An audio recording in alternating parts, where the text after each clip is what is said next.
थोड़ी वफाक सी अगर रोड़े क्या रिसर्च कर अटका लें। रहा है? जो इल्जाम दिया बिलावल भुट्टो जरदारी ने कि वफाक रोड़े अटका रहा है, वो क्या है?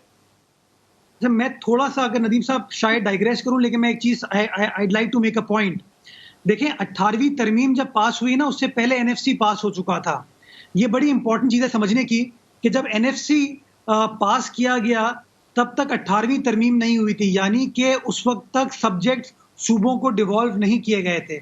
मैं कहता हूं ये सबसे बड़ा ग्राउंड है कि एक फ्रेश एनएफसी अवार्ड आना चाहिए, जिसके अंदर सूबों को और इख्तियारात मिलने चाहिए और ज्यादा माली वसाइल मिलने चाहिए। ये टाइमलाइन जरताज बीबी चेक कर लेंगी तो उनको पता चल जाएगा कि एक्चुअली एनएफसी अवार्ड 2010 में 18वीं आईनी तरमीम से पहले हो चुका था।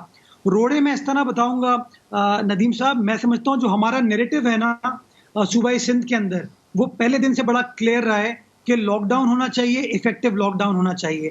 फेडरल गवर्नमेंट के कुछ वज़रा की जानिब से, वज़ीर आज़म की जानिब से जो मुतज़ाद बयानियां आए हैं, मैं समझता हूं उसने सबसे ज्यादा हमारी एफर्ट्स को कॉम्प्रोमाइज किया है। सिंध में बसने वाला शहरी कहता है कि वज़ीर आज़म कह रहा है कि बाहर निकल सकते हो, सनतों पर जा सकते हो। वज़ीर आज़म कहता है कि जी आप कंस्ट्रक्शन इंडस्ट्री खोल सकते हो, एक्सपोर्ट इंडस्ट्री खोल सकते हो।